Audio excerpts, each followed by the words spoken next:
Are you eating your greens? Are you eating your garlic? Are you making pesto? Oh my gosh.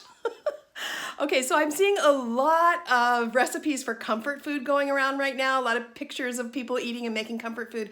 So let's talk about how we can turn any meal, even if it's that amazing comfort food, into a super powerful therapeutic medicinal food, and that is by making pesto. Okay, so we're not just talking about any old pesto here, okay? I have an entire chapter on pesto in my book, The Herbal Kitchen, and I'm constantly creating new pesto recipes. And so you don't need basil. We're going to talk about how to layer all different kinds of greens. We're going to talk about how to increase the aromatic, antiseptic quality of your pesto, how to make it really easy, how to think about it, how to layer different things into it. And the thing is you're not only getting this concentrated 3 cups of greens, your pesto is a concentration of fresh enzymes. And why does that matter? Because fresh raw enzymes help you to digest your food. If you don't get the fresh raw enzymes, then what happens is you have to rely on your own enzyme stores to digest your food. And right now, one of the biggest things we can do is preserve our energy and bolster our immune system. Our immune system is completely supported by our digestive tract. And by adding a little bit of pesto to your food, you are supporting your immune system, you're supporting your enzyme stores, and it's a really powerful way to just help ourselves right now. So I'm going to put you in the claw, and we are going to make some pesto. Okay, so with your pesto, I always use 3 cups of greens. It can be anything. Here's what I've got on hand today. So we're going to make 3 cups total. I've got cilantro, I've got some fresh garden mix from our local farm, and I've also got a little bit of chard and a little bit of chard and kale here. So that's going to be our 3 cups of greens. Actually, I've got some fresh lemon balm from the garden. So here's our 3 cups of greens. Okay, then I always add 1/4 to 1/2 cup of some kind of aromatic. So this is just a walk in my garden today. I got the oregano is up. I'm going to use oregano and a little bit of rosemary and a little sprig of lavender. So don't put too much, it'll be too bitter. Oh, and I have a few mint leaves. These ingredients can really dry out your pesto, and this is something that that I really don't see people talk about. And so what you can do is add some vegetable ingredients that have more water. So I like to add fennel root, or I like to add a little bit of bell pepper, a little bit of scallion. That adds water. You can also use fennel root. Then you're going to do your 1 to 2 cloves of garlic. You're going to do your olive oil. I do 1/2 cup of olive oil and 1/2 cup of nuts or seeds. You can use sesame seeds, sunflower seeds, pine nuts. These are pumpkin seeds. And then I also like to have my pesto be a little bit more moist, so I'll either add 1/4 cup of water, or what I add is bone broth.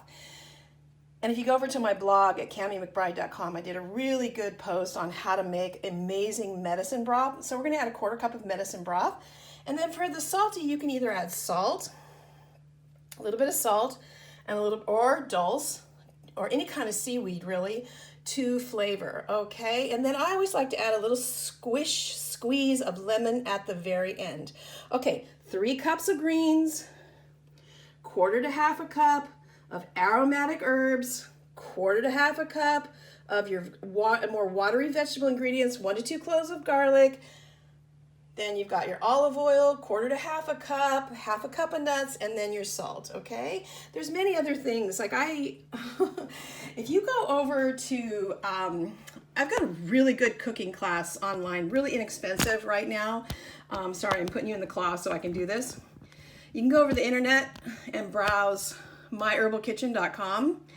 And if you're at home and you're wanting to do some cooking, herbal cooking, therapeutic cooking, really turn your meals into medicine, you can go over to myherbalkitchen.com and you can really learn how to do some therapeutic. It's a really, really good online class, easy to follow. I have lots of kids in there, lots of families in there.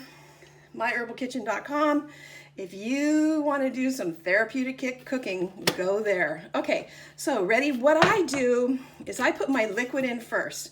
Okay, so I'm going to open this up. We're going to put our 1/2 cup of olive oil and our 1/4 cup of bone broth. and then my half a cup of nuts, and a little bit of salt, and the garlic, and I'm just gonna get all that blended together. Okay, then I'm gonna put in my oregano, my mint, my oregano, a little bit of rosemary. I think my lavender got in there.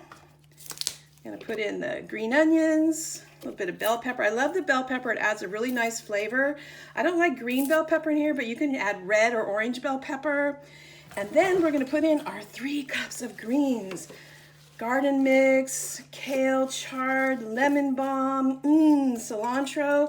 And again, you know, your greens, it really depends on what you have. It's amazing how many ways there is to make pesto. So this pesto's got the enzymatic nutrition of the seaweed, the bone broth, 3 cups of greens, concentrated minerals and vitamins, and antimicrobial properties of the herbs. And this is medicine. This is what you put on your sandwich, your tacos, your rice, your quinoa, your eggs.